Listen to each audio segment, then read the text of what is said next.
अपने समाज में कुछ ऐसे बंदे हैं, कुछ ऐसे लोग हैं जो भोजपुरी नहीं है मतलब गंध कर रहे हैं, गंध कर चुके हैं और गंध कर दिए हैं। अरे यार, हम कलाकार हैं, हमारे लिए सब भगवान है, कोई एक नहीं, हमारे लिए सब भगवान है। हम कलाकार के लिए जाति मायने नहीं रखता है। मत बांटो यार, एकदम मतलब 1.5-2 साल से ना मतलब लग रहा है कि उसका यही मिशन, यही मुद्दा है कि पवन सिंह के छवि को, पवन सिंह के इमेज को मतलब कितना गिरा दें।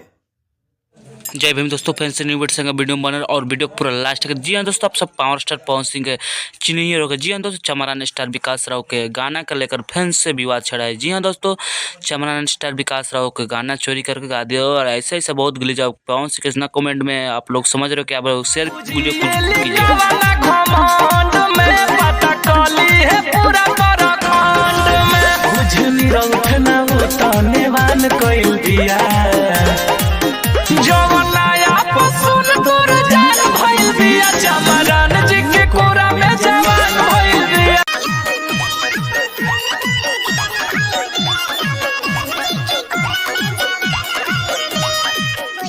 जो अगर कट्टर अम्बेडकरवादी हो तो इस वीडियो को ज़्यादा से ज़्यादा शेयर करना और जो लोग खाटी चमारा तो मेरा चैनल को जरूर सब्सक्राइब करना और कमेंट में जय भीम लिखना ना।